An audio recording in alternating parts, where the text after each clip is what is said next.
de vocês para a apresentação da série Diálogos Petrobras sobre Arte Armorial. Hoje o tema é dança armorial e nós teremos a participação especial da curadora da exposição Armorial 50, Denise Matar, e Maria Paula Costa Rego, bailarina e coreógrafo do Grupo Grial. A mediação é de Carlos Newton Júnior. Esse projeto tem patrocínio oficial da Petrobras e através da Lei de Incentivo à Cultura. Desejamos a vocês um ótimo evento.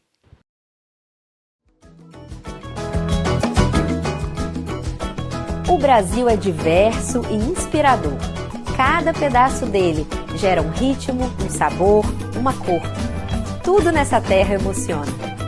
É por isso que a Petrobras é uma das maiores patrocinadoras da cultura brasileira. Estamos presentes em todas as regiões e sabemos o valor e a riqueza de todas elas. Não existe energia mais potente do que a cultura. Petrobras, o Brasil é a nossa energia. Brasil, união e reconstrução. Boa tarde a todos, é um prazer estar aqui novamente, uma nova sessão dos diálogos, né? Eu vou fazer aqui uma introdução muito breve. A produção me pediu aqui para, em 10 minutos, fazer uma breve introdução ao movimento armorial e depois passar aqui para as duas convidadas que estão aqui comigo, já apresentadas, né? Minhas queridas amigas Maria Paula e Denise, que estão muito presentes aí na exposição, né? Denise, como curadora, fez toda a escolha das obras, né? A organização para contar essa história de mais de 50 anos hoje, né? Não é brincadeira, é uma produção bastante expressiva. E Maria Paula, como participante ativa do movimento armorial, que foi na área da dança, né? Maria Paula fundou com Ariano o grupo Grial de dança. Elas vão falar um pouco sobre esse grupo. O grupo fez já há mais de 25 anos. Houve o lançamento de um livro sobre os 25 anos do grupo Grial, e o grupo Grial representou, assim, para Ariano, uma espécie de coroamento das ideias dele sobre dança, né? Ele vinha tentando, né, vinha realizando projetos em prol de uma dança brasileira no âmbito do movimento armorial, pelo menos desde a década de 50. E aí, com Maria Paula, foi a última experiência, e nas palavras dele, a experiência realmente que traz os princípios do movimento armorial para a dança, né? É uma espécie de coroamento dessa trajetória que começa na década de 50.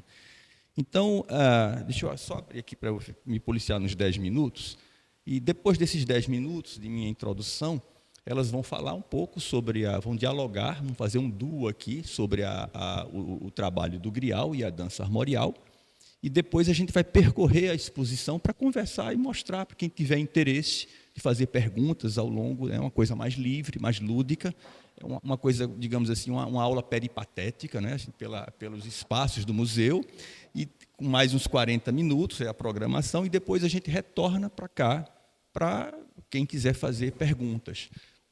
Nós temos que, impreterivelmente, terminar às 19 horas, né, por uma questão de gestão do museu. Então, vejam, o que eu tinha a dizer como introdução é uma coisa muito simples. Ariano afirmava que a arte armorial precedeu o movimento armorial, né? O movimento armorial ele foi lançado em 1970, 18 de outubro de 70, com uma exposição de artes plásticas e um concerto da Orquestra Armorial de Câmara, lá no Recife, numa igreja barroca muito bonita, a Igreja de São Pedro dos Clérigos.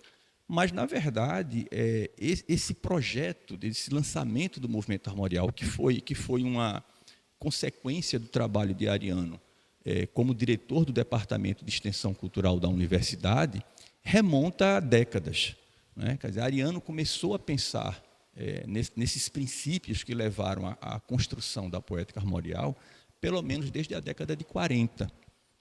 Em 46, ele ingressa na Faculdade de Direito do Recife. Ele era um poeta, um jovem poeta com 18 anos de idade, E aí, na Faculdade de Direito do Recife, ele vai travar conhecimento com um homem de teatro chamado Hermílio Borba Filho. Hermílio foi um mestre de teatro para Ariano, e foi quem apresentou a Ariano o teatro de Garcia Lorca. Então, a partir do teatro de Garcia Lorca, Ariano começa a se inspirar para trazer os mitos, né, a descrição do sertão nordestino, que ele conhecia tão bem desde menino, para os palcos. É daí que nasce a ideia de Ariano de mergulhar no romanceiro popular nordestino para construir a sua poesia, o seu teatro, o seu romance. Então, a partir daí, de 46, Ariano dizia que a verdadeira faculdade dele foi a casa de Hermílio. Hermílio era um homem muito preparado, era um homem de teatro, como eu disse, e ele tinha 10 anos a mais do que... Ele era um homem mais velho, 10 anos a mais do que os alunos que fizeram o Teatro Estudante de Pernambuco. O que, na época, era se você pegar 10 anos em relação a um jovem de 18 anos, né, você tem que 28 anos, é uma diferença bastante considerável. Hermílio tinha uma biblioteca, Hermílio era um homem ilustrado, já escrevia, etc. Então, Ariano vai chegar, ele diz um dia, a minha verdadeira faculdade foi a casa de Hermílio, né, porque ele entrou na faculdade de Direito sem interesse em seguir as carreiras da advocacia, da área jurídica. Ele entrou por falta de opção, né? Ele dizia, brincando, ele dizia assim, no meu tempo, eram 3 as opções, né? Se você gostasse de abrir uma lagartixa de manhã, você ia fazer medicina. Se você soubesse fazer uma conta de somar, né, ia fazer engenharia. Eles que não sabiam fazer, errava sempre. E quem não dava para nada, fazia direito. Era o que ele dizia. Ele não dava para nada. Então, a Aloísio Magalhães, por exemplo... Ele falava isso dando aula para a turma de Direito. Aloísio Magalhães, por exemplo, o grande nome das artes plásticas, do design gráfico, foi colega de Ariano na Faculdade de Direito, né? Também começou no Teatro Estudante, fazendo os cenários e os bonecos para o Teatro Estudante. Então, já aí, nas primeiras peças, Ariano propõe esse mergulho no romanceiro popular nordestino. E eu acho que este mergulho no romanceiro popular nordestino é o elo que vai ligar todas as manifestações da arte armorial, seja na dança, seja no teatro, né? Por quê? Porque ele dizia, a arte armorial brasileira é aquela que parte do espírito mágico e poético do romanceiro popular nordestino e dos espetáculos populares a este romanceiro relacionados. Bumba Meu Boi, os Autos de Guerreiros, os circos populares. Quer dizer, se você pega o teatro de Ariano, toda a encenação, toda a dramaturgia, a mise-en-scène, tem uma relação direta com esses espetáculos populares. E aí, uma coisa curiosa que pouca gente sabe, ele era um poeta, como eu já disse, e ele já começa a usar o termo armorial enquanto adjetivo já na década de 50.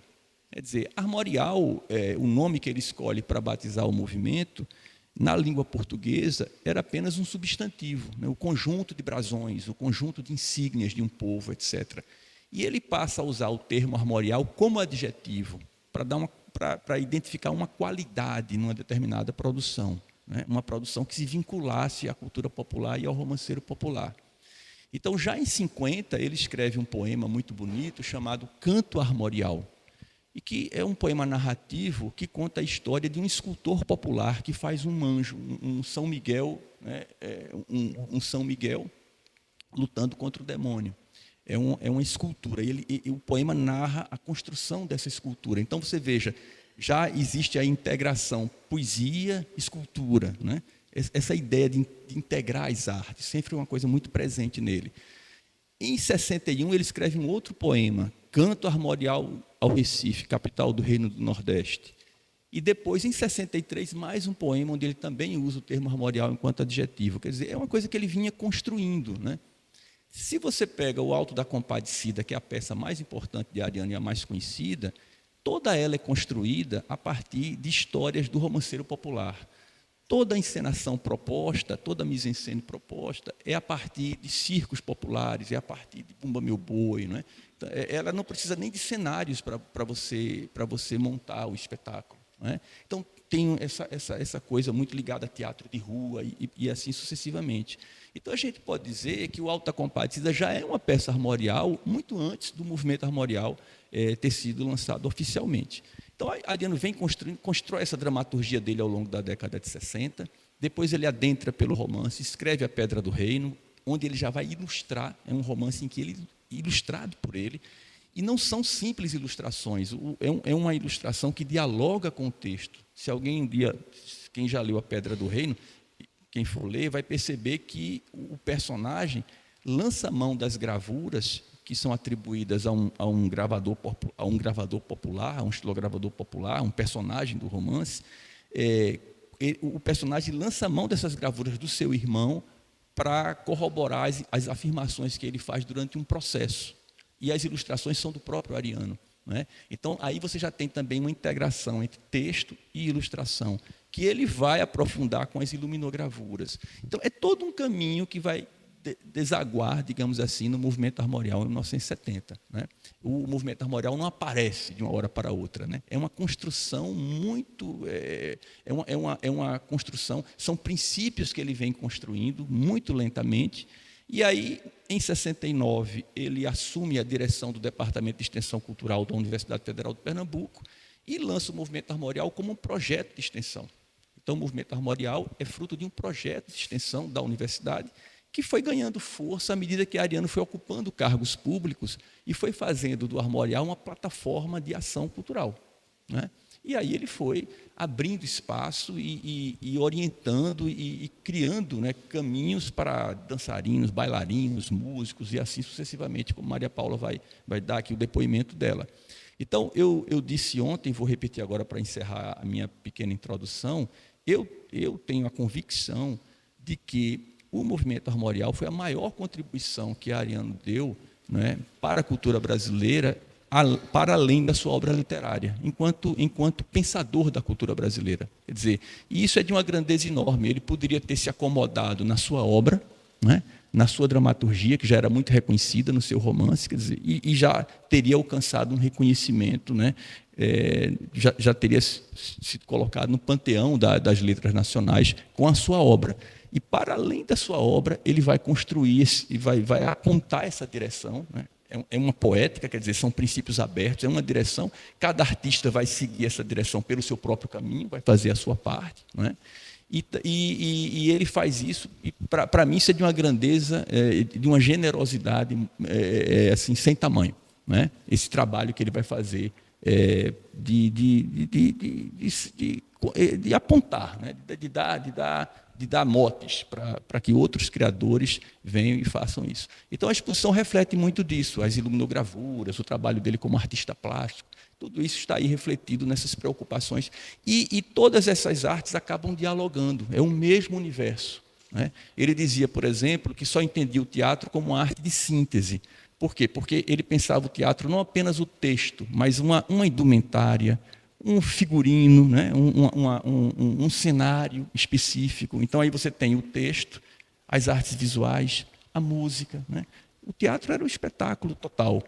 E o movimento armorial propõe muito dessa interação. É por isso que você vê pinturas a partir de textos, né? Textos que se referem a pinturas e assim sucessivamente. Né? Então, isso tudo a gente vai conversar aqui, elas vão começar a falar sobre a dança, e a gente depois vai ficar à disposição para tirar as dúvidas que, porventura, surgirem aí ao longo da conversa e ao longo da exposição. Obrigada, Carlos Newton. Bom, para quem não estava na visita que eu estava fazendo antes, o Ariano dizia que Carlos Newton sabia muito mais dele do que ele mesmo. Aí, diz que eles estavam uma vez conversando, e aí Ariano começou a falar que uma coisa tinha acontecido nos anos 74, aí Carlos Newton falou, não, Ariano, é 76.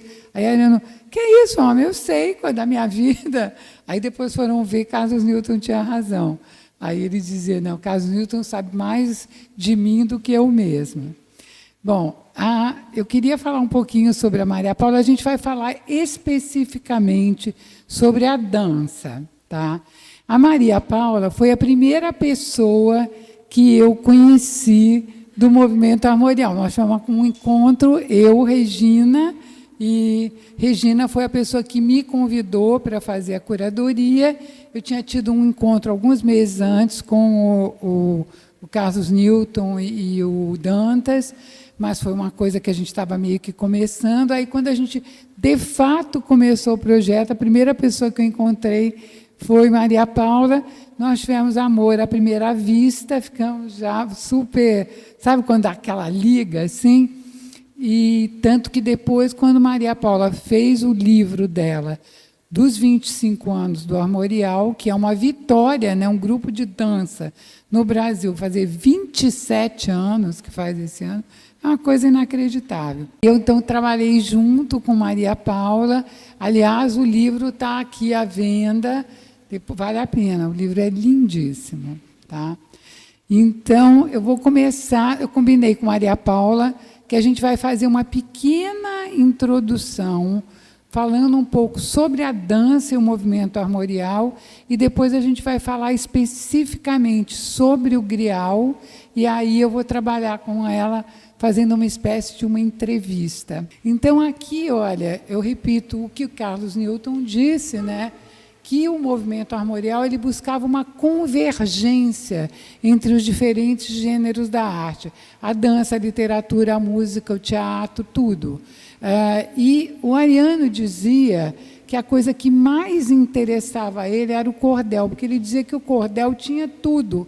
Tinha a literatura do romanceiro popular, tinha a música, que tinha os cantadores, tinha a dança, que acompanhava a música, e a xilogravura, que eram as artes plásticas. Ele dizia, gente, o cordel é uma arte completa. Né? E ele também se referia frequentemente às festas populares, o reisado, o maracatu, e dizia uma coisa muito linda. Ele dizia assim, que as roupas feitas com materiais populares, as roupas dessas festas são dignas de reis. E aí, quando a gente vê essa roupa, esse traje do maracatu que vocês veem aqui, é uma coisa impressionante de bonito, né? Pode seguir, tá? E vocês vão ver, quando vocês verem a exposição, que a dança é um dos temas recorrentes do cordel. Além de você ter o cordel dançado, que as pessoas cantavam e dançavam, você tem também representada a dança o tempo inteiro no cordel. Pode seguir o próximo. Aqui, olha, o chachado do J. Borges, né, que é super bonito, e os cangaceiros, ele faz todo mundo dançando. Pode seguir o outro. Esse eu acho lindo, essa ciranda dos animais. Então, ele faz também os animais dançando, né, numa roda. Pode seguir. E aí eu vou falar um pouquinho sobre as festas populares. Então, a gente tem o reisado, que é de origem ibérica, em comemoração ao nascimento de Jesus, do menino Jesus, né? E que tem essas roupas deslumbrantes, essas capas de cetim. Mas a característica principal são esses chapéus incríveis, cheios de espelhos. E o espelho está lá por um motivo específico, porque diz que o espelho, que o mal olhado bate no espelho e ele funciona como um amuleto de proteção. Pode seguir o próximo.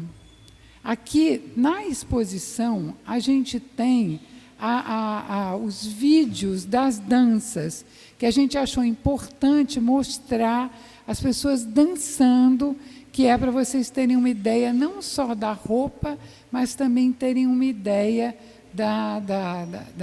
dos passos. Então, eu queria que a Maria Paula falasse um tiquinho sobre a coreografia do reisado, né? O reisado, assim como o Bumba Meu Boi, o Cavalo Marinho, ele tem personagens. Aqui, por exemplo, é o Mateus. Né? Então, o reisado tem a luta, né, das facas e tal. Então, na verdade, o que interessa, o que para mim é muito bonito é que cada uma dessas brincadeiras, assim como o Boi Fugido aqui dentro da Bahia, eles têm um corpo específico. E isso é muito bonito. Então, o reisado, quando eles entram, eles têm poesia, eles dizem as poesias. Na hora das espadas, eles têm um corpinho, eles não só batem as espadas, eles têm um corpinho e um ritmo específico, que a foto não dá para mostrar, né? Mas, assim, a pisada deles, quando eles estão cantando, tem uma coisa meio toré, e assim... E tudo isso é muito rico, né? Como para inspiração mesmo, para aprender que relação é esse com o chão, que relação é esse com o peso. E isso traz muitos elementos interessantes para a contemporaneidade, para a construção da contemporaneidade mesmo na dança, sabe? Então, o reizado, e o reizado é singelo, tem danças mais fortes, mais potentes, mas aí cada uma traz... É meio ingênuo, isso, né? Parece exatamente. assim meio... Inclusive, eles têm a brincadeira do chapéu, né? Que bota... Eles colocam esse chapéu cheio de espelho em uma pessoa que ela é sorteada, Isso, né? Então, tem toda uma coisa muito singela, né? Pode passar o próximo. Aí já o maracatu já é outra coisa, né? Aí quando porque a gente tem 2 tipos de maracatu, que é o de baque virado, que na verdade ele é uma representação da coroação dos escravos. Mas o que a gente tem aqui é o maracatu do baque solto, que também é conhecido como maracatu rural, e a figura mais marcante é o caboclo de lança, com esse traje absolutamente extraordinário, né? Que tem essa cabeleira enorme, tem atrás deles, eles têm uns chocalhos pesadíssimos. Gente, é tudo um peso, essa capa tem 8.000 lantejoulas, é um peso absurdo, e ainda é arrematada com essa coisa meio de lã, né? Então, eles ainda têm essa cabeça, ainda seguram o cravo na boca, ainda usam o óculos escuro, tem o lenço amarrado no pescoço, e os caras carregam a lança, que pesa também um absurdo, e ficam horas, né, Maria Paula? É uns dançando. 60 quilos, facinho, entre toda a indumentária, né? Então, ele é muito rico. E, assim, o movimento do chapéu é muito bonito, né? O movimento da gola é muito... A gola, aí, ó. O movimento do chapéu é um escândalo, isso aqui, né? Aí não, eles são uns guerreiros, né? Eles são uns heróis, parecem uns desenhos animados que a gente vê uns... É uma coisa, eu não sei como é que eles conseguem. Dizem que, tem a lenda, não sei se é verdade, eles dizem que eles tomam pólvora. É o né? que chama de azougue. Para Ficam meio que o vermelhos. óculos escuro que eles usam, porque o olho, eles tomam pólvora, então o olho fica vermelho, e para não assustar as pessoas, eles usam um óculos escuro. Porque e eles ficam pulando até cair. É uma coisa assim absurda, né? A gente tem trechinhos deles dançando. E é uma coisa assim que você olha, eu que peguei, né? Que peguei a capa que a gente pega para colocar, a lança. Gente, como é que essa gente consegue, né? É uma dança vigorosa, né? Então, pode seguir o próximo. E aí a gente tem o cavalo marinho, que é uma variante do Bumba Meu Boi, tá? E que a característica principal é o uso das máscaras, tá? E as máscaras também são plenas de vários significados, são vários personagens também, como você disse, né? Pode passar o próximo. Aqui tem uma filmagem, né? E é uma coisa mais sincopada, né? O cavalo marinho, né? A música é muito forte. É o pandeiro, o ganzá, a bage e a rabeca, né? Então, mas é lindo. Às vezes você vê assim uma coisa... Sei lá, eu sou péssima, gente. Vou cantar, mas não pode sair da sala. Põe mais pertinho do seu. Aí tem uma coisinha que faz assim... Veja que loucura. É assim... Hey lá, hey lá, hey lá, lá, lá, lá, lá, hey lá, hey lá, hey lá, lá, lá, lá, lá, lá, lá, lá, lá, lá, lá, lá, lá, lá, lá. Às vezes assim, repete, porque você assim, como é que naquele chão de poeira, de gente pisando, tem algo assim tão, né? A gente diria europeu quase. É uma loucura, não. Cavalo marinho é uma mistura que ninguém sabe de onde vêm os elementos, porque é uma grande fatia. Ainda esse nome, né, de cavalo marinho. Né? Então, é uma mistura assim, meio assim, mágica e fantasiosa, né, de tudo. Pode seguir o próximo. Bom, aí a gente vai falar um pouquinho, a Maria Paula vai falar muito mais do que eu, porque ela conhece mais. Eu, por exemplo, eu achava que a primeira tentativa do Ariano de fazer um balé armorial tinha sido com o Balé Armorial do Nordeste, e Maria Paula me explicou que não, né, que é muito anterior. Né? Teve uma outra, um passando para o outro, né? Teve uma outra experiência com uma bailarina chamada Ana Regina, que eu não sei qual foi o ano.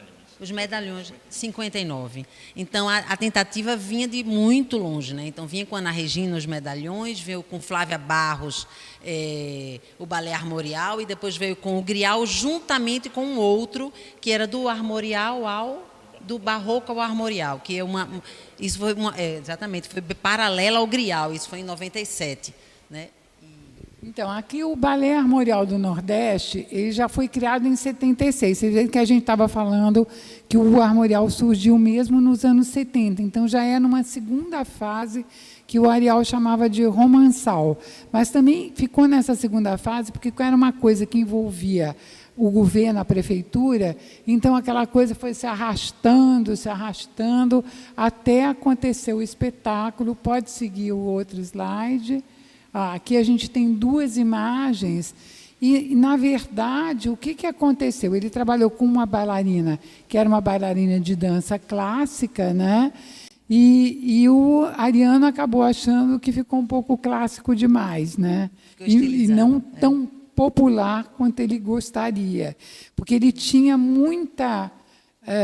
era uma coisa muito delicada o que Ariano colocava, porque ele queria que os artistas olhassem para o que era produzido na cultura popular, mas ele não queria que os artistas macaqueassem a cultura popular, né? Ele queria que os artistas compreendessem o espírito para trazer isso. Isso a gente pode ver muito claramente nas artes plásticas.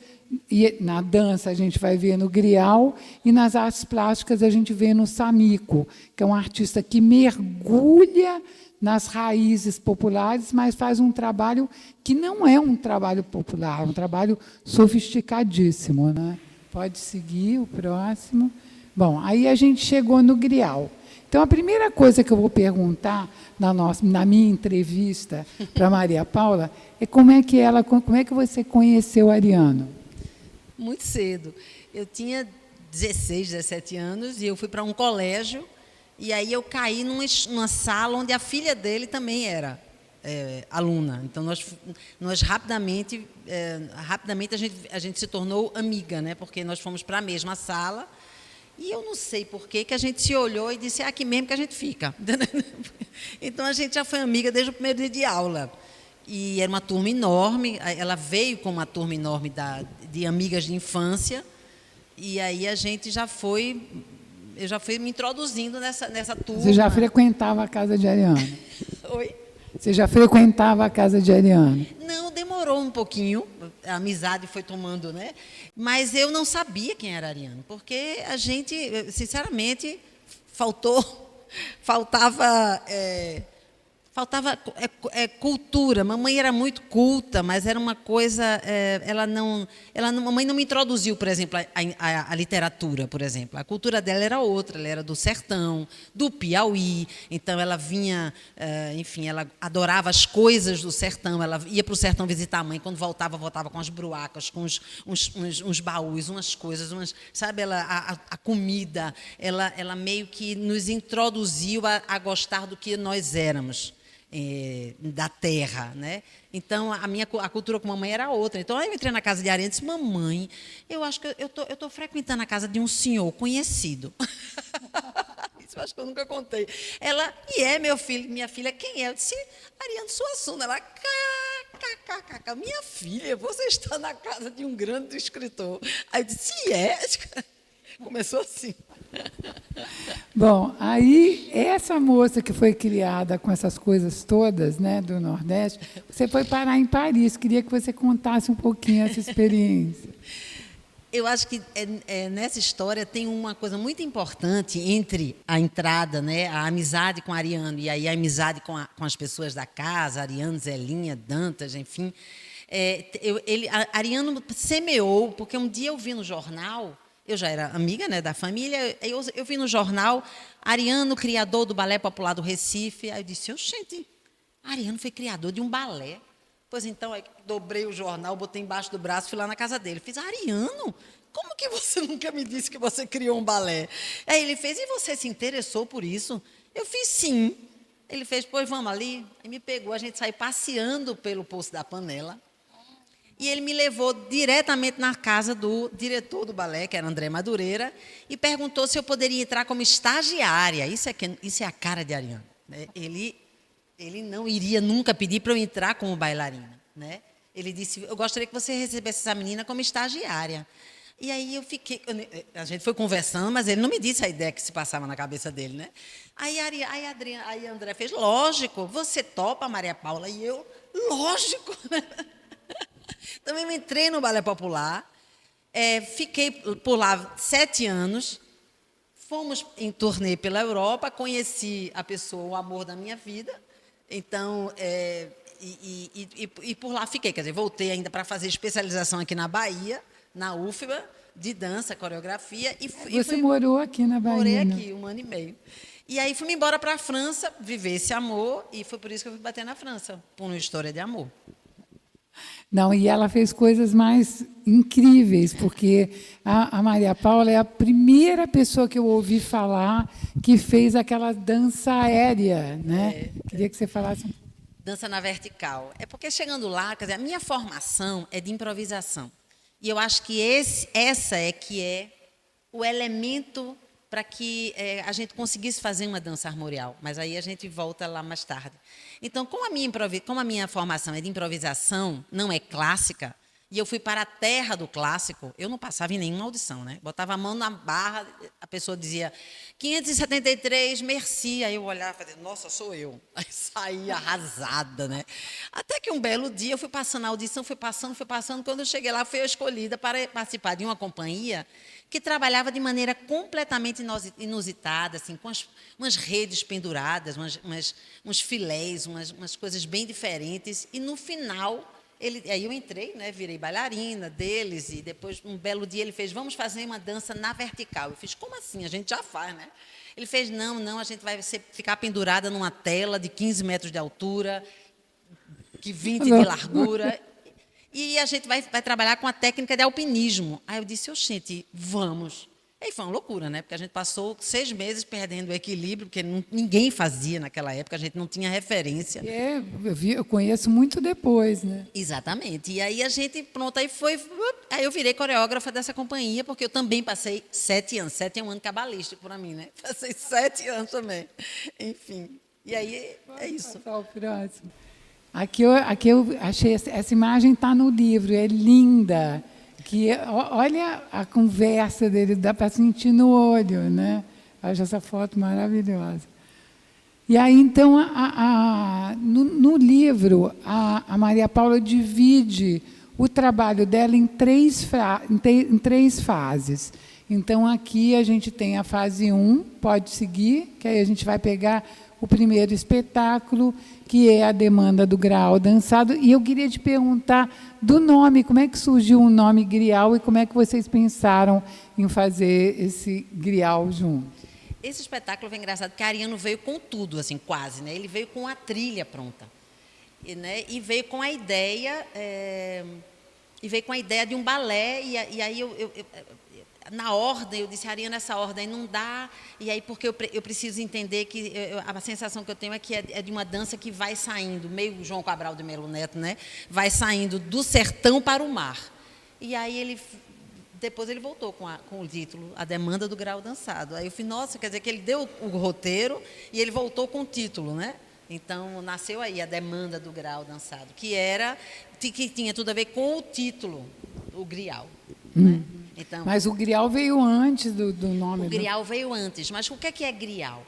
Grial é um nome, porque, assim, é uma corruptela, na verdade, porque o Grial é a mesma coisa do Graal. O Graal é aquele santo cálice de onde os cavaleiros da Távola Redonda, que é um conto, uma história inglesa, né? Era o cálice de Jesus, que trazia a felicidade para quem bebia. Então, as pessoas, esses cavaleiros da Távola Redonda só se sentiam felizes, inteiros, quando bebia deste cálice. Então, para a gente, a dança que a gente faz é a dança que a gente busca, é a dança que faz a gente feliz. Então, por isso que no norte da Espanha tem essa corruptela de chamar o Graal, o Santo Graal, do Santo Grial. Então, por isso que é o nosso cálice. Essa dança que a gente busca é o nosso cálice no lugar da dança, né? A dança que nos faz feliz. E aí, logo depois, ele criou o Grial, já sabendo, logicamente, ele sabia disso, falou para a gente qual era o sentido, mas o título só veio depois, que é a demanda do Graal dançado. Do sertão para o mar. Eu queria que você falasse um pouquinho para a gente sobre os figurinos, o cenário. Desde sempre a gente tem Dantas Suassuna, Manuel Dantas Suassuna, que estava aqui ontem. Ele sempre foi o diretor artístico do grupo. Então, eu crio o meu universo, eu digo o que é que eu gostaria de dançar, aonde eu gostaria de dançar, e ele se transforma aquilo ali em arte. Então, a gente pensou que lá dentro dessa redoma lá, que tem o Salustiano tocando ao vivo. Então, Salustiano, o primeiro espetáculo da gente tinha Salu e sua família. Você precisa explicar quem é o Salustiano. Salustiano é um dos grandes mestres, já encantado, né? Já se encantou, é um dos grandes mestres de cavalo marinho. Ele é icônico.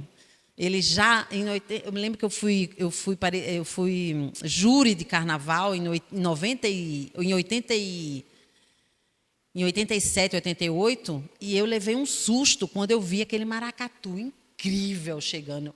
Porque eram os maracatus pobres, às vezes um pouco manhã, e de repente veio um maracatuzão, assim, aquele povo dançando de fato, coisa mais linda do mundo.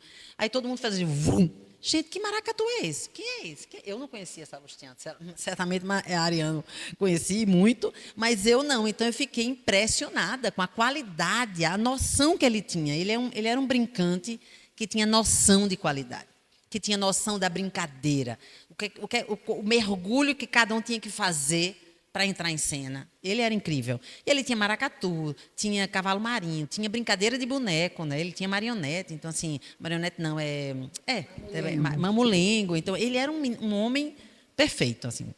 E se foi deixando esse legado. Então, ele trabalhou junto com vocês no espetáculo. A demanda é com ele. A demanda é com ele e os filhos. Ali, aquele menino ali do lado é o filho dele, Pedrinho, que hoje é um homem, né? E só para vocês saberem, na nossa exposição, o mestre Salustiano já se foi, mas a família dele continua fazendo. Então, todos os nossos figurinos do maracatu, do cavalo marinho, tudo que a gente tem aqui e do reisado foram feitos pela família do mestre Salustiano. Ariano e Carlos Newton, a cada vez que ele entrava no governo, ele chamava artistas para participar com ele daquele mandato, né? Ele criava aula espetáculo, ele criava espetáculos, né? Então, a criação do Grial foi o último governo de Arraes. Eu entrei em 97, em 98, exatamente. Aí, em 98 eu não estava mais aqui porque eu ainda estava lá e cá na França. Então eu fiz o Grial. Aí Arraes, ao se candidatar, perdeu a eleição por Jarbas Vasconcelos, e aí Ariano, o Grial, ficou, né, uma bela experiência do passado. Eu disse, não, Ariano, se você poderia me dar de presente o Grial, ele fez, é todo seu. Pronto, então, quando ele me deu o Grial, foi quando eu fui-me embora, né, edital. Na época nem tinha muitos editais, enfim. Aí que o Alto do Estudante foi com recursos próprios, e foi o nosso segundo espetáculo, mas já fora do governo, porque a demanda do Grial dançado foi toda feita num teatrinho da Secretaria de Cultura, né, todo mundo com salário, etc. E aí foi vida real, né? E vocês fizeram na rua? E aí esse espetáculo a gente começou a ir na rua. Por quê? Porque eu achei que a demanda do Grial dançado ainda era muito... A gente ainda fazia muito chão, enfim, alguma coisa eu dizia, eu preciso dançar como os brincantes. Então eu proibi eu ir para o chão, e para isso eu precisava deixar na rua. Eu não precisava estar num lugar confortável. Se você vai para a rua, se você não tinha nenhum linóleo para eles descansarem os pés. Pode seguir o outro. Olha que linda a imagem, gente. E aí tem cenário, Dantas nessa época não pôde, eu não sei porquê. E aí Romero, a ideia foi de Romero, Romero Andrade Lima, que tem aqui Tem um dos uma obra quadros. linda do Romero de Andrade Lima na exposição. E aí o Romero, ele foi o criador do figurino, do cenário, ele criou a ideia, ele trouxe o cordel, porque aí é João Martins de Ataíde, que é um Fausto brasileiro, né, de Goethe, o menino que vende a alma ao diabo. A gente fala disso, é por isso que o espetáculo se chama O Alto do Estudante que se vendeu ao diabo. Pode seguir o próximo. Aí é o outro espetáculo, né? Esse, aí a gente volta, Dantas se libera, né? E aí a gente volta a trabalhar com ele, as visagens de Quaderna, que essa fase, a primeira fase do Grial, ela é muito inspirada na obra de Ariano, muito, aliás, totalmente. Então, desde o primeiro até o último espetáculo dessa fase, a gente tem muito de Ariano, né? Da escritura de Ariano. Isso aí, as visagens de Quaderna, é a Pedra do Reino. Eu acho linda essa imagem. Isso já é o delírio dele, né? Ele tem uns delírios Quaderna, né? Então uma dessas cenas é essa aí. Pode seguir o próximo. Eu acho esse espetáculo eu queria muito ter assistido. É muito lindo. Tem várias fotos. É uma coisa incrível. Essa é uma mulher vestida de sol / Romeu e Julieta. Esqueci de dizer. Essa é uma mulher vestida de sol / Romeu e Julieta. Porque, na verdade, aí a gente fala mais tarde, em 2024, quando eu volto a dançar com o Grial, eu percebo que esta versão ela é muito Romeu e Julieta. Tem a igreja, o coreto, Verona. Quando eu abro o cenário, é Verona, por mais que seja abstrato, Dantas faz um cenário belíssimo aí dos panos. Então, essa versão é a primeira, Uma Mulher Vestida de Sol / Romeu e Julieta, de 2002.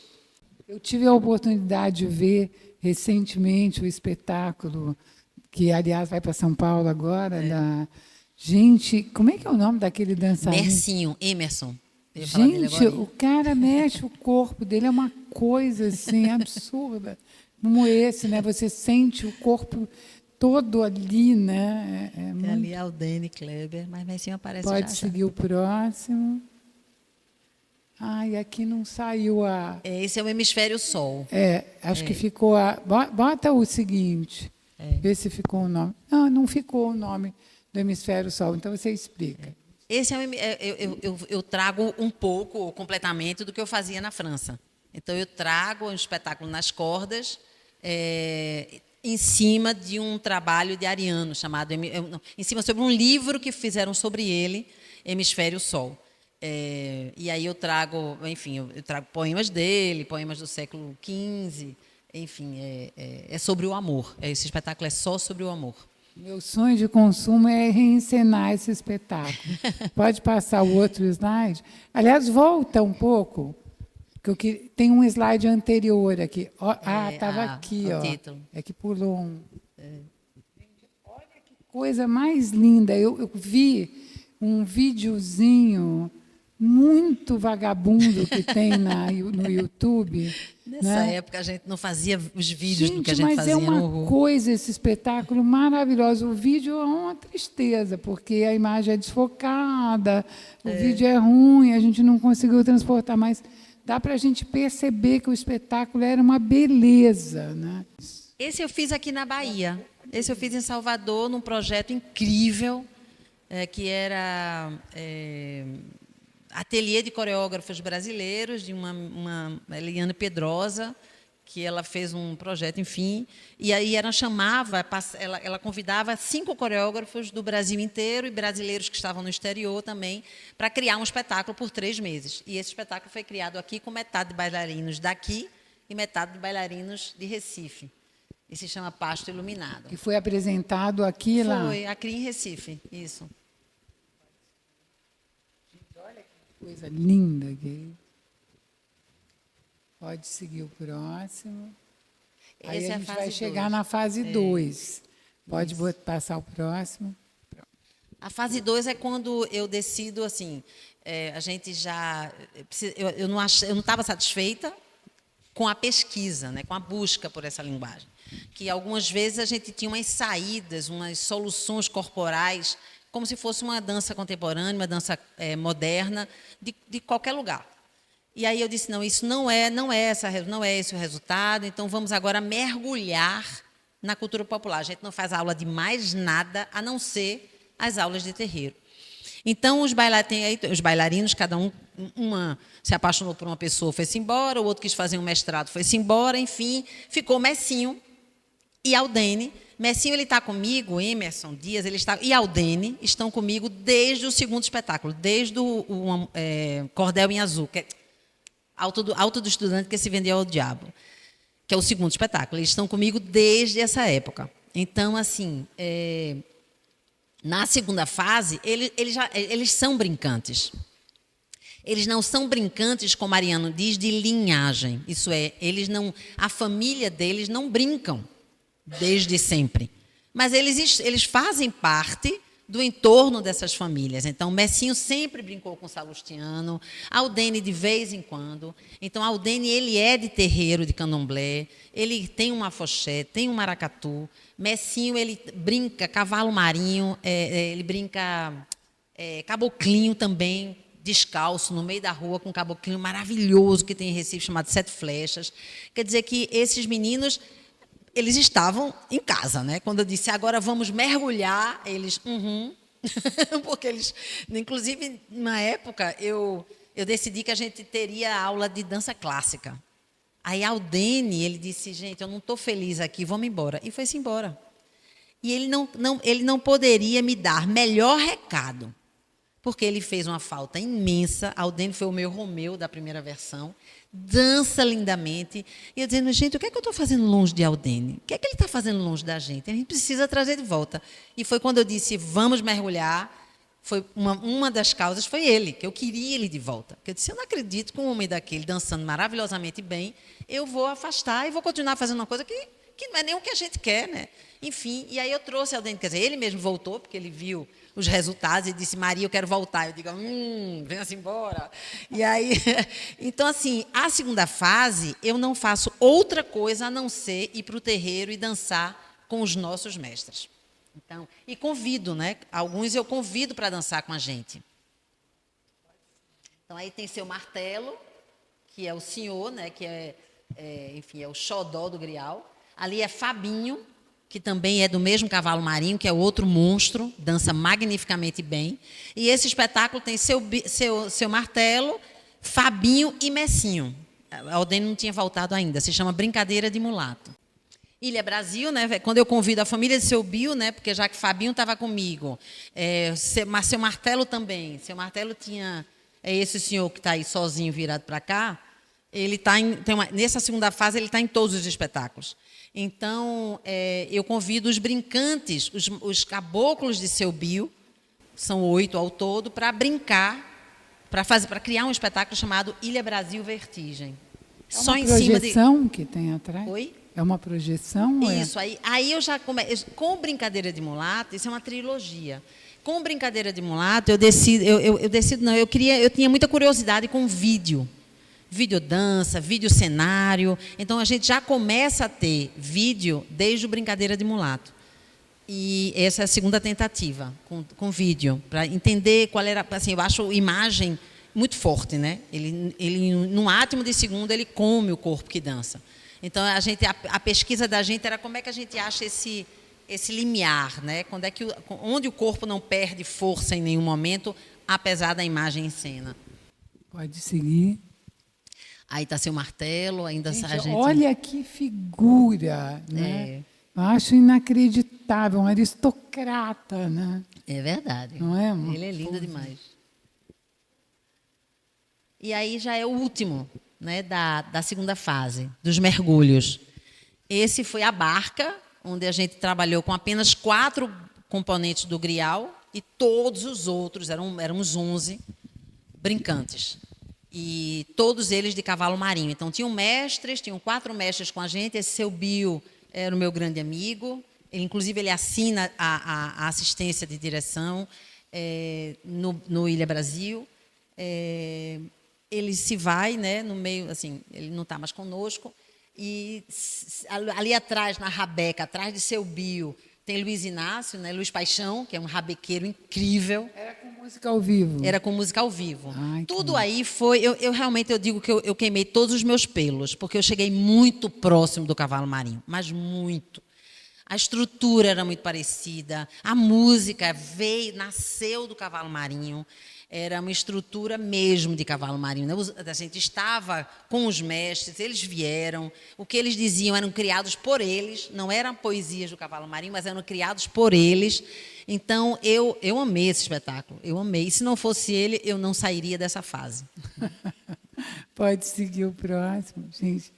As imagens da barca são incríveis, né? A gente contava muitas histórias. Então, entre as eruditas e as populares, a gente contava. Ele daí está sendo como o Quixote, né?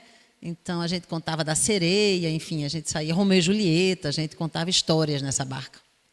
Pode seguir. Aí a gente vai entrar agora na terceira fase. Isso. O Grial ele não tem uma cronologia muito certinha, não. Na verdade, esse espetáculo ele passou 4 anos para ser feito e ele estreou como sendo terceira fase, mas inconsciente, mas ele foi feito em 2010, 2008. Mas eu não considero ele terceira fase. O que é a terceira fase? É quando a gente solta, a gente se larga. É tudo o que a gente viveu, é tudo o que a gente aprendeu, enfim, são todos os nossos questionamentos e a gente vai criar. A gente vai criar. Eu não tenho um compromisso, de uma certa forma, em estar... eu não defendo nada porque nós somos. Então, essa terceira fase é um nós somos completamente equivocado, mas eu digo que a terceira fase foi assim, eu acreditava que nós éramos. E aí estou eu e seu Martelo Ensina, é um duo, e que é um encontro desses 2 Brasis, e a gente vai falando de uma tese de Ariano, que se chama A Onça Castanha e a Ilha Brasil, e aí eu vou, como se fosse uma tese, mas é também uma coisa de ficção, né? Pronto. É uma reflexão, exatamente. E aí eu trago para a ficção, né? Porque aí eu coloco algumas coisas à frente, assim, tipo assim, eu acho que o encontro da Rainha de Sabá e de Salomão, para mim, quando eu leio Ariano e eu faço a minha interpretação, porque eu preciso colocar aquela poesia em cena, eu coloco que o amor deles deu a luz ao primeiro homem mulato, quer dizer, ao primeiro homem, à raça brasileira. Essa mistura, né? Isso é uma poesia, obviamente, que é uma ficção, mas é a maneira como eu construo a Rainha de Sabá, ele é o Salomão, e aí mostra, tem uma hora que ele fica rondando, e aí a saia vira os filhos, uma saia de couro, que não está aí, aqueles couros viram uma grande saia, a saia vira os filhos, e eu vou dando nome aos filhos, enfim. Essa travessia, que aí sim, cronologicamente, esse espetáculo nasceu depois da barca, depois que eu me aproximei muito do cavalo marinho, e que eu digo que eu me queimei completamente, mas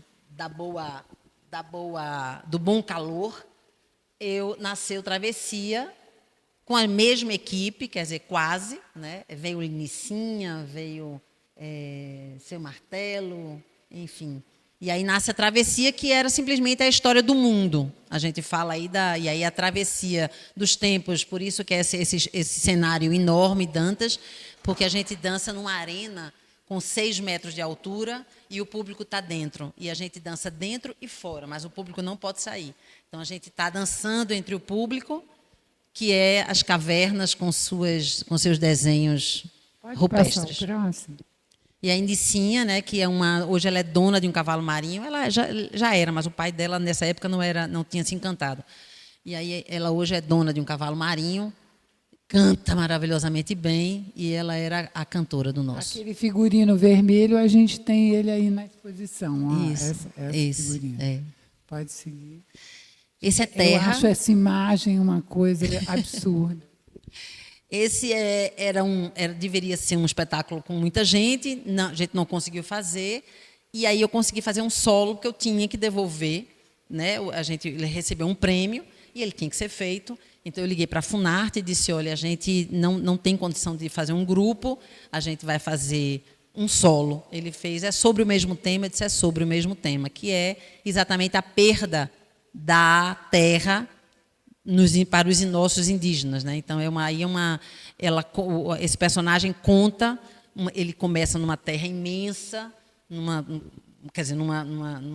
sei se a gente tem essa. Pode passar para Isso aí tá esse tapete aí.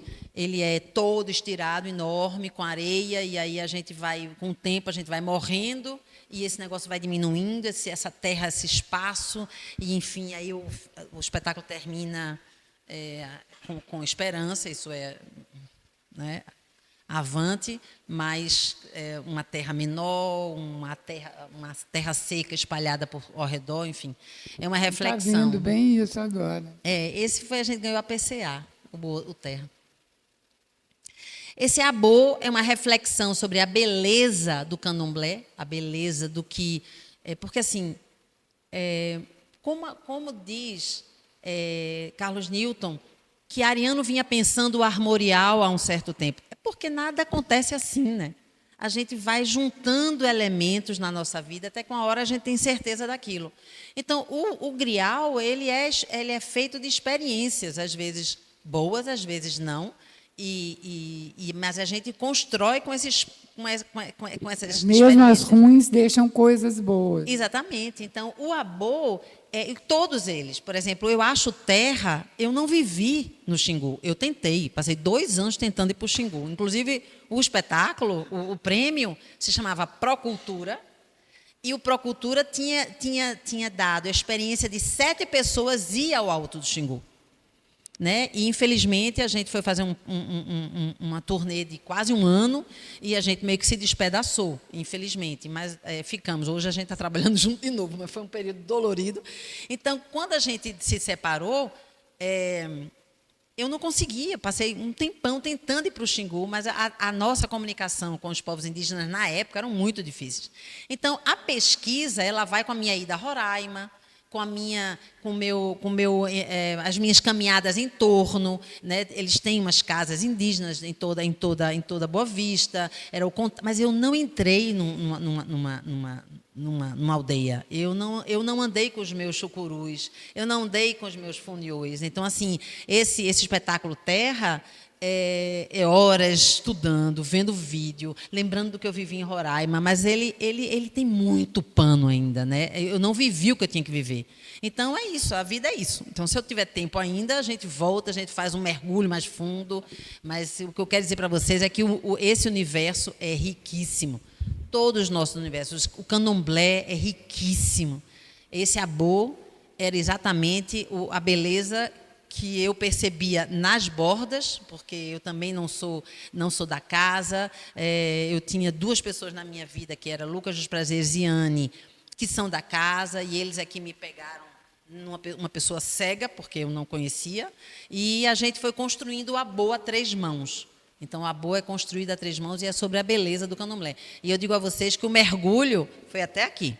Eu preciso, de fato, nós precisamos, de fato, mergulhar para a gente entender o quanto mais rico ainda ele pode nos oferecer, né? Mais riqueza ele pode nos oferecer. Bom, agora a gente vai falar um pouquinho, a gente já está quase acabando, a gente vai falar um tiquinho sobre as aulas de espetáculo, que é o que a gente apresenta aqui na exposição. Queria que a Maria Paula contasse um pouco essa experiência de viajar como é que era o nome da caravana? Caravana Circo da Onça Malhada. O circo que o Ariano, na 3ª vez que ele vai trabalhar na Secretaria da Cultura, é o momento no qual ele faz as aulas de espetáculo, que a gente vê toda hora, que todo mundo adora, né? Pode ser. Ele dizia que ele era o palhaço de um circo, mas se você quiser tomar a palavra, pode também. Ele se dizia o palhaço de um circo, ele sonhava nesse circo. Então, as aulas de espetáculos era o circo da imaginação dele andando por Pernambuco. E ele fez todas as cidades de Pernambuco com esse espetáculo. Eram vários, a gente fez 3 ou 4. Fez o primeiro com Miguel Chau, depois fez mais 3. Então, eram 4 espetáculos. Com Miguel Chau não saiu de Recife, mas os outros 4 foram para todas as cidades de Pernambuco. Então, esse era Capiba. Então, Dantas era o tributo a Capiba. Então, Dantas desenhava as nossas roupas, os nossos figurinos e o cenário, e a gente saía evoluindo numa trilha que ele escolhia, né? O tributo a Capiba, ele escolhia a dedo e dizia: Maria Paula, essas são as músicas que você vai dançar. Ali é a primeira, que se chamava Nau. Quer dizer, a segunda já, né? A primeira. Aí as roupas estão aí. E aí tem a vista da exposição, que estão todas as coisas aqui. Então, a gente vai convidar vocês para a gente fazer uma visita na exposição, agora que vocês ouviram todas essas histórias da Maria Paula maravilhosa, né? Não é? Então, gente, continuando a nossa palestra, que vocês ouviram a gente contando a história, agora a gente vai mostrar as coisas para vocês aqui pessoalmente. Então, aqui, essa é a primeira versão do Alto da Compadecida, que se chamava A Compadecida, e foi feita em 69, e o Brenan fez os figurinos. Por que a gente trouxe isso? A gente trouxe isso porque eu queria colocar o Brenan na exposição. Só que o Brenan, ele era uma pessoa muito, digamos, egóica, né?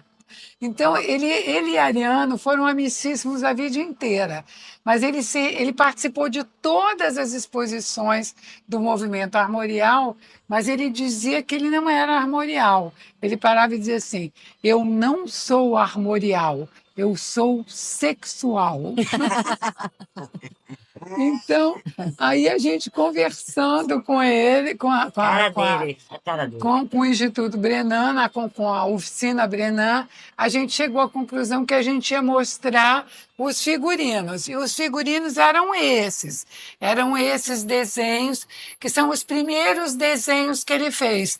Depois ele transformou tudo isso em óleos, em pinturas a óleo maravilhosas, que depois foram dadas para todo mundo que trabalhou no filme. Só que quando a gente estava fazendo isso, eu falei assim, gente, eu não quero mostrar só os desenhos, eu quero mostrar os figurinos. Então aí a Regina contratou uma figurinista, que foi a Flávia Rossetti, e aí junto com a Flávia Rossetti a gente escolheu os personagens. E por que nós escolhemos esses personagens? Porque são os 5 personagens principais e são os personagens que participam da cena do julgamento final. Porque se a gente for espremer a história do Alto da Compadecida, ela é, na realidade, uma disputa entre o João Grilo e o diabo. E o João Grilo ganha do diabo, né? Porque ele volta para a terra, ele não morre, então ele ganha do diabo. Com a ajuda de Maria, né? Com a ajuda da Compadecida. Da Compadecida. Aí esse filme ele foi filmado numa cidadezinha pequenininha chamada Brejo da Madre de Deus. E aí a cenógrafa era a Lina Bardi. Então era uma coisa assim espetacular. Lina Bardi. E aí ela pintou a cidade inteira, arrumou a cidade inteira e montou uma super oficina que era para as bordadeiras da cidade fazerem os figurinos. Todos esses aqui nós fizemos para a exposição, mas são exatamente iguais aos originais. Então, o Brenan, ele vai e ele escolhe para o diabo a figura do encourado para o figurino, que é uma tradição nordestina, que o encourado é o diabo, esse vaqueiro, né? Olha que beleza o símbolo que tem atrás, né, da capa aqui, que ele reproduz aqui nas bandeiras também, né? Aí a gente tem o Cristo, que ele tem essa audácia, né, de fazer um Cristo negro, e, na verdade, a capa dele é inspirada na capa do Caboclo de Lança, porque quando ele faz o desenho, ele inclusive chama de Caboclo de Lança, tá? Aí a Nossa Senhora, que ele usa o sol, né? Na cabeça dela tem esse símbolo do sol. E a fertilidade, né? A fertilidade dos cajus, as folhas, a natureza. Toda essa coisa brasileira, né? E aí eu fiquei muito encucada. Já chego nele. Aí eu fiquei muito encucada com esse figurino do João Grilo, porque no começo do filme ele usa uma roupa comum. e de repente ele aparece com esse figurino. Aí eu demorei a descobrir que esse figurino é o figurino do Mateus, que é um personagem do Bumba Meu Boi, que usa essa bexiga para espantar os inimigos. Então, o João Grilo está lá para espantar os Tá vestido inimigos. para a guerra, É, né? vestido exatamente, com o diabo, Com o né? diabo. Tá. E aí, aqui a gente tem esse figurino que era preto e branco, que também eu fiquei encafifada com esse figurino em preto e branco, até que eu entendi. Ele é em preto e branco porque ele não faz parte da cena.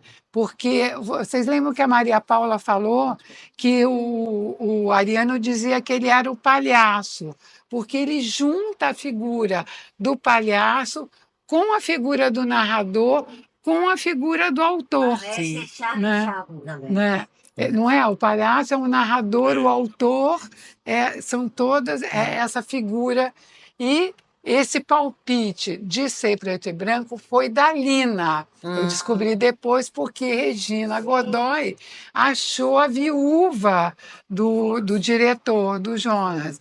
E aí, conversando com ela, ela disse que a figura como um personagem da comédia dell'arte, porque também tem no Alto da Compadecida tem toda esse imbricamento com a comédia dell'arte italiana, né? E o que eu acho incrível, Denise, é que na vida de Ariano, com as outras experiências dele, ele vai levando esse cruzamento entre as artes plásticas, a dança e o teatro, o cinema, porque no Grial, por exemplo, e nas outras tentativas anteriores, ela ele traz um artista plástico, né? Ele traz o figurino sendo pintado, ele traz ele traz e uma experiência muito parecida também na Europa nos anos Nijinsky, por exemplo. A Liana era um apaixonado por Nijinsky, que era um bailarino sueco,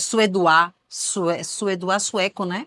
Então tem os bailarinos, o balé o balé sueco, suédois, ele trazia Picasso, ele trazia grandes Tinha o artistas, balé russo, que ele chamava. para fazer o figurino e o cenário. Então, as experiências do mundo que vão se repetindo e você não sabe muito bem por quê, porque naquela época nem Instagram tinha, né? Então, Bom, deixa eu só- era a vontade disso. A Denise falou das figuras de Brenan. Aqui nessa fotografia você vê dois quadros.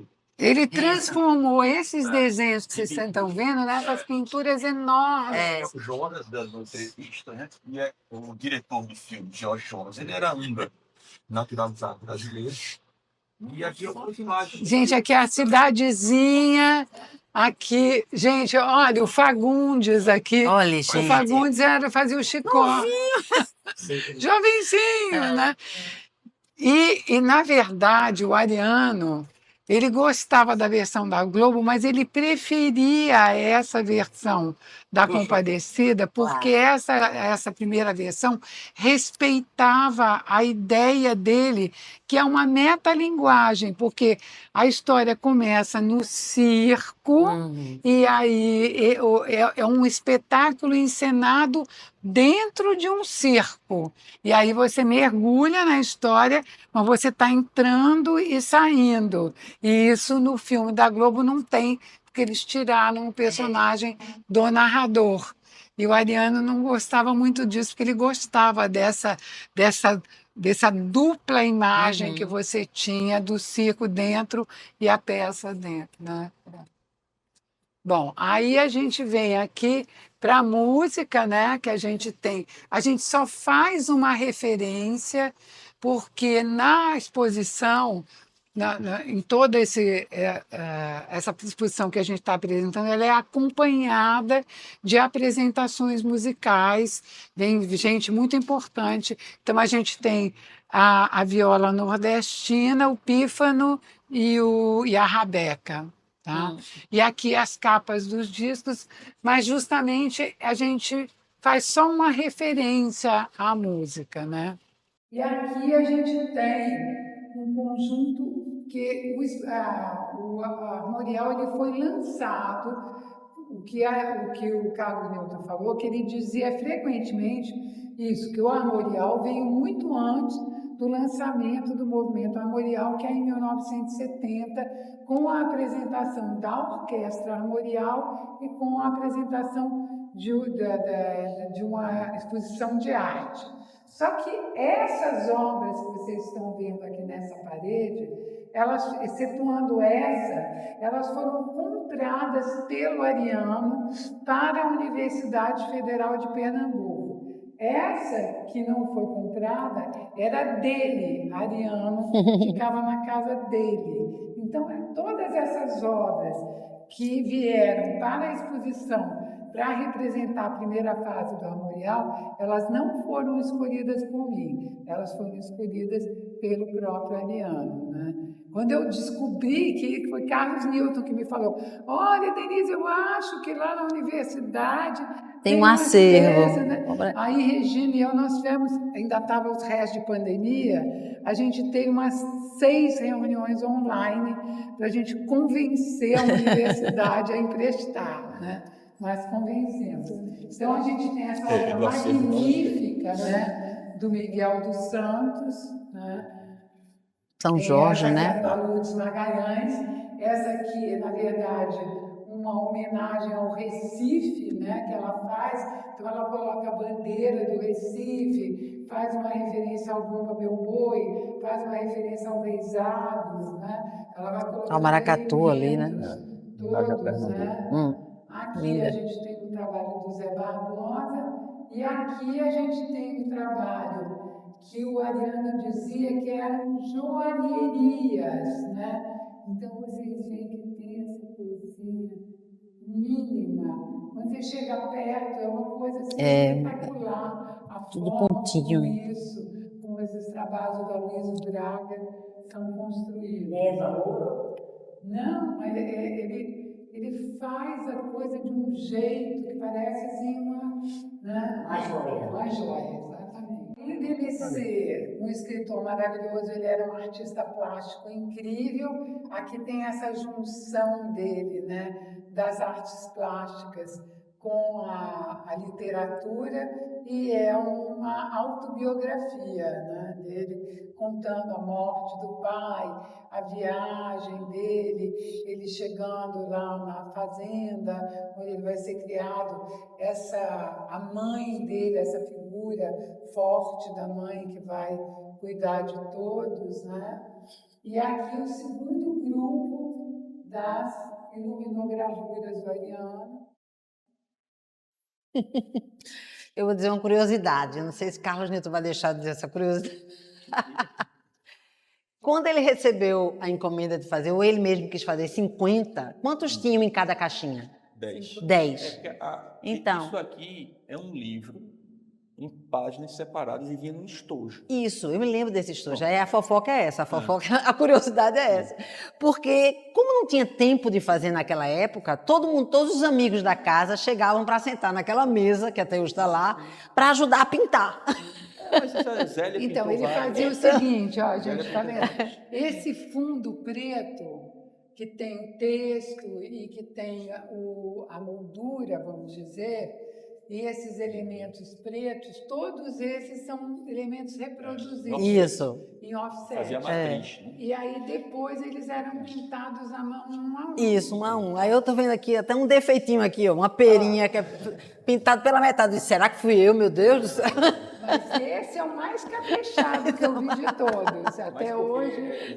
Era um espírito de oficina, né? Sim. Você vai para Brennand fez todas aquelas peças. Ele é o autor intelectual. Sim. E os artesãos faziam. Né? Mas era muito bom, gente, porque agora, enfim, a conversa e tudo. Então a obra é dele. Então, como eu vi vários conjuntos diferentes. Né? Mas aí varia muito. E até as datas vão variar. Aqui você tem 80, é o lançamento, mas às vezes, por quê? Porque ele fazia depois a pedido outras. Sim, e aí saía numa outra data. Isso. Então você vai encontrar. Aqui é de um conjunto, 80. É um álbum único. Entendi. Entendeu? Mas aí muito as bom. pessoas adquiriam, muitas vezes vinham separadamente. Quando a gente fez a primeira exposição, eu não consegui encontrar. Aqui está completo, são 10. Completo. Eu fui juntando de vários colecionadores. Mas aqui não, aqui eu consegui os 2 álbuns realmente muito completos. Bom, né? Muito bom. A minha é essa, eu tenho uma dessa. Agora, essa, a Tigre Negra, é uma coisa espetacular, o texto, né? Muito lindo. Aí agora a gente vai, vamos dar uma passadinha aqui, vamos para a sala que a gente vai ver os figurinos que a gente falou e vocês não viram. Então aqui tem os manuscritos. Aí vocês vão ver Maria Paula dançando. Já vai começar tudo de novo.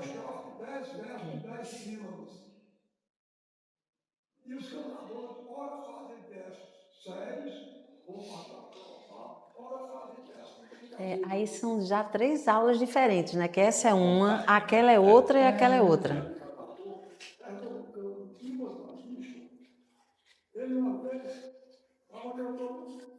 Você vê, dependendo da cidade, você vê uma coisa improvisada, né? Às Sim. vezes, palcos improvisados. Era um circo mesmo.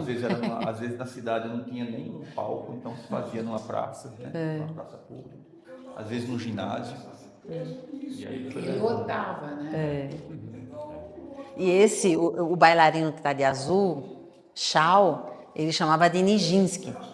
Esse é o Nijinsky brasileiro. Nijinsky brasileiro. Essa ali é a irmã dele, a Ana Paula, é a irmã do Chau. Ela é a irmã do Chau. Ali é Jacques, que é filho de Nascimento de Paz. Grande mestre. Grande mestre de frevo. O frevo é uma coisa... E a aula sempre nessa disposição, eu colocava a mesa aqui à direita do público, né? Ele ia escutando e ia tudo, né? Essa é a única que ele não faz com os músicos, porque as outras 2 ele fez com músico em cena, né? E essa ele era gravada, a trilha de... a pianista era Eliana Caldas. É porque aí foi tributo à capilla. Tributo à capilla. Olha, esse é o figurino mais antigo. Esse é do filho de Salu, quando ele tinha 6 anos. Hoje em dia é um cantor e tanto. Mostrar porque Capiba é muito conhecido como esse é compositor de da frevo. Esse é da demanda. Capiba é muito conhecido como compositor de frevo. Ele quis mostrar uma obra pianística de Capiba. Porque Isso. Capiba era um erudito também, não é? Nossa, E aí a aula é só com as músicas de Capiba para piano. Sim. Esse tributo a Capiba. Que foi compadre dele, né? Capiba. Compadre dele. Cara, devia ser uma delícia. Não, e ele brincava muito, porque ele é esporte. Esporte é preto e vermelho. E ele dizia, olha, eu preciso, mas só sendo muito amigo para fazer uma homenagem a alguém que era do Santa. Que o cenário é preto, branco e vermelho. Era muito engraçado, Ariana. Os figurinos são todos de Dantas, esses que estão aqui? Andréa, é de Dantas e Andréa, né? Você tem as marcas, essas marcas de ferro. Que tá ali, né? Você vê a marca de Dantas, ele trabalha muito. Aquele figurino ali, um monte de gente já falou assim para mim, não tem para vender, né? Ele é aquele que está lá, né? Tá ali. Exato. Vocês vão ver se estiverem lá no aula, né? Aqui tudo uma coisa conversa com a outra, né? Isso aqui é uma coisa gloriosa.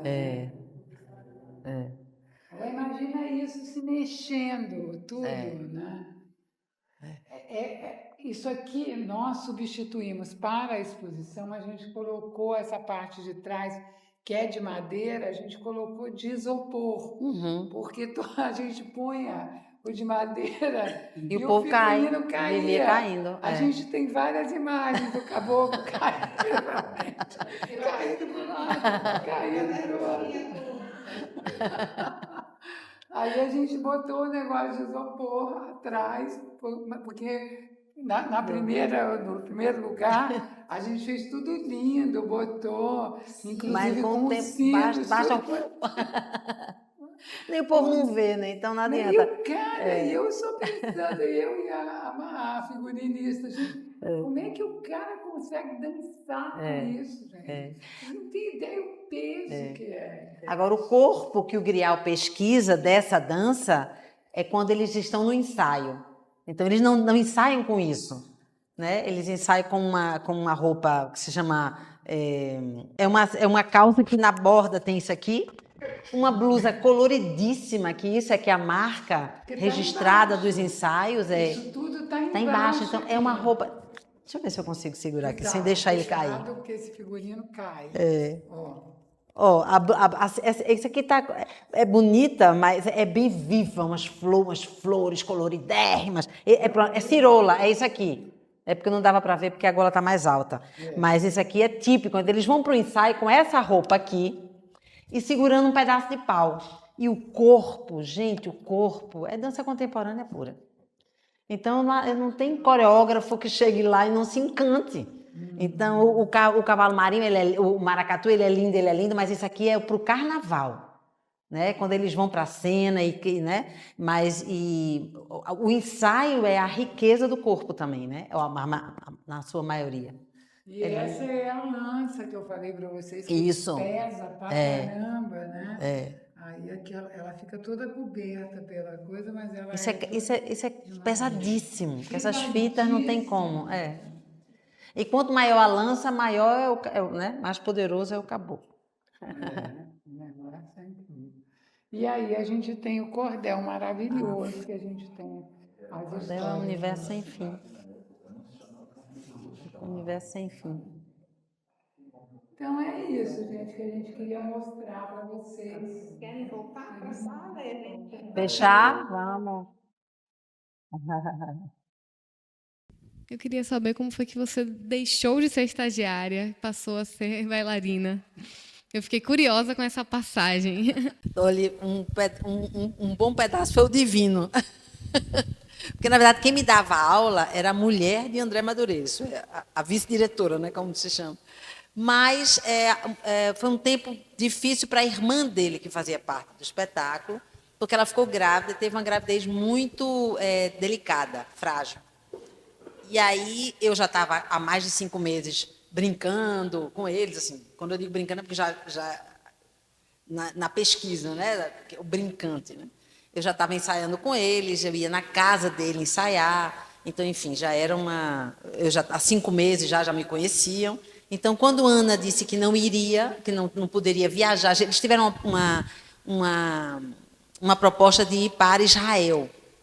E aí, Ana não pôde ir, porque era avião, tinha E aí, quem estava do lado? A estagiária, que só tinha um na época, era eu.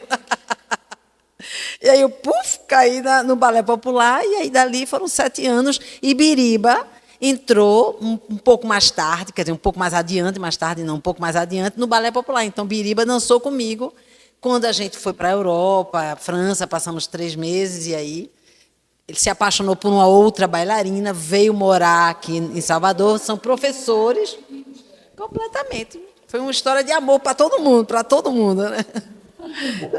Pode só fazer. Alguém mais tem alguma pergunta?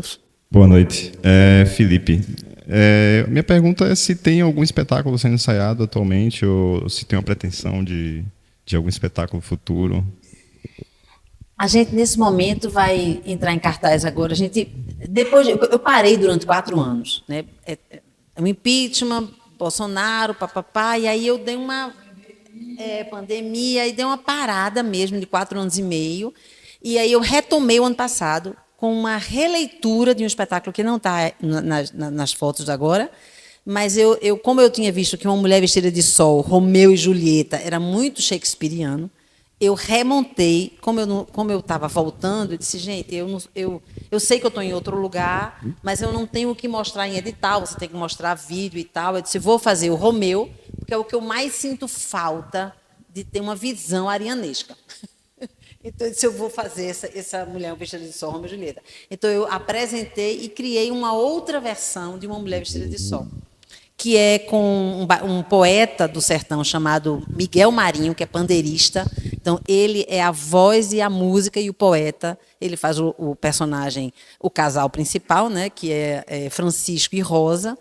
A Rosa, eu também tinha muita curiosidade de entender uma pessoa cega, né? A gente chama de deficiente visual, mas aquela que não vê absolutamente nada. Então, eu convidei Bruna, que é uma cantora cega, que ela mesma se diz cega, então, assim, é uma formação muito diferente para mim, que eu queria entrar nessa história. Então, eu preciso saber onde é que eu vou.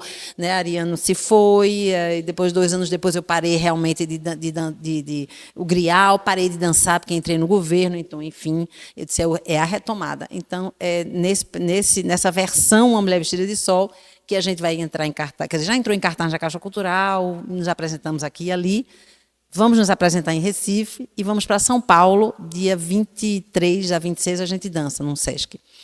Então, é uma retomada. Assim, eu ainda não, eu sei que essa quarta fase ainda está sendo elaborada, né? Então, mas Uma Mulher Vestida de Sol já dá o tom. Então, quando eu chamo Miguel para ser a música e a voz do espetáculo, eu já sei mais ou menos para onde eu quero ir, entendeu? E a Poesia do Sertão é muito forte. Ela é muito forte. Então, é por ali. Só lembrando, Uma Mulher Vestida de Sol é a primeira peça de Ariano, né? É uma tragédia. 58, né? Ele é de 47. 47. Ele estava no segundo ano de Direito, quando ele estreia com teatro com A Mulher Vestida de Sol. O que é uma coisa interessante, porque mostra como a dança armorial tem esse elemento literário, né? Que está ali dando o ligamento, é um elemento literário, né? Então, na verdade, o que Maria Paula faz é uma releitura de uma tragédia, né, que Ariano. Então, Ariano vai para o romanceiro popular, dá a sua versão, e Maria Paula agora dá a sua versão dançada, digamos assim, né, com foco na dança. Isso é muito interessante. Ariano, nas primeiras, uma coisa que eu esqueci de dizer no início, é que as primeiras experiências já de Ariano na dança, ele escrevia o roteiro, né? Como ele fez com você com o roteiro. Então, por exemplo, nos Medalhões, ele escreveu o roteiro, a história, eu chamava também de argumento, né? E deu para a Ana Regina. Olha. Muitas uma vez me perguntaram... O músico fazia a partir do roteiro? Às vezes ele indicava, por exemplo, no balé armorial, a música era ao vivo com o quinteto armorial. Né? Então, o roteiro e as músicas. E a Ana Regina entrava com a parte da dança. Agora, uma vez me perguntaram por que o título Os Medalhões. É porque, você sabe, a história era a seguinte, se passava numa espécie de uma feira, e as moças, as bailarinas, tinham a protagonista tinha um medalhão com o retrato do noivo. Então ela ia dançando, aí de repente ela encontrava uma amiga, uma outra tinha um medalhão, era o mesmo noivo. Era um Dom Juan. Aí o mesmo noivo. Aí criava-se uma confusão, porque ele era noivo de várias, entendeu? Que coisa interessante. O argumento é Os Medalhões, é uma história. Agora, esse espetáculo, como ele foi de 59, não tinha esses recursos para filmar, então você tem poucas informações. Eu nunca encontrei esse roteiro. Eu recentemente soube que a Ana Regina, ela é sogra de uma grande amiga minha, Vitória, professora. Eu vou atrás para ver se eu encontro o argumento. Mas eu conheço, né? a filha. Eu pergunto se ela não tem um argumento. Não. Não tem, né? Então, eu conheço, eu sei disso de notícias de jornal. Olha. Né? Saía alguma coisa no jornal. Mas do Armorial do Nordeste, a bailarina, que eu esqueci o nome. Flávia Barros. Flávia tem uma coisa maravilhosa, que são os estudos dos figurinos. Então, você tem um figurino, um pedacinho do tecido que é ser usado, todo o apontamento de cor é lindo. É que, infelizmente, quando você tem que fazer uma exposição, você tem um espaço determinado. Então, não dá para colocar tudo que você gostaria, né? Você tem que selecionar. Mas eu fiquei com uma pena de não poder mostrar esse material que é lindo. Né? É bem legal. Mais alguém? Eu não tenho uma pergunta, mas gostaria de parabenizar a equipe, né, que organiza essa exposição, né, extraordinária da vida de um grande dramaturgo, uma personalidade pernambucana, brasileira, de forma tão potente e tão diversa, que foi passear por todos esses lados da literatura, das artes visuais, da dança. Parabéns à curadora, parabéns a Maria, ao senhor, me falha o nome agora, Carlos, mas pela forma como foi posto para nós aqui, para elucidar sobre o que é esse movimento tão importante, que muitas vezes é desconhecido no Brasil enquanto movimento artístico, enquanto movimento cultural e, sobretudo, enquanto movimento político, não é? Que necessário para que a gente pudesse valorizar mais a nossa cultura, né? Sim. É um prazer também de rever Maria, né? Parabéns à Regina, a produtora, né? A produtora, muito emocionado em estar aqui, Eu também sou filho do Armorial, nós somos filhos do Armorial. Eu fui dançarino do Balé Popular do Recife junto com Maria. E, por sorte, também fui aluno de Ariano lá na Universidade Federal de Pernambuco. Né? Eu fui também. Então, é muito bom trazer para a Bahia, porque nós temos, na década de 70, aqui na Bahia, o movimento tropicalista, não é? Que na mesma hora, no mesmo momento, eles surgem. Né? E o Armorial dentro de uma coisa muito mais endógena, voltada para si, e você tem o Armorial dentro de uma coisa mais da Tropicália muito mais expansiva, que traz o mundo para ele, né? Com guitarra elétrica, com Gilberto Gil, com todo esse campo, além de pegar o Luiz Gonzaga. Então, parabéns, muito encantado com a fala de vocês, a exposição está muito bonita, muito forte, e com comunicação extraordinária. Eu vi essa exposição lá na abertura em São Paulo, no Banco do Brasil. Só mesmo agradecimento, gratidão em estar por aqui assistindo vocês. Ariano, na verdade, ele não fundou o Balé Popular. O Balé Popular ele foi fundado a partir das ideias, para não ficar, porque é por André Madureira, né? André os Madureiras.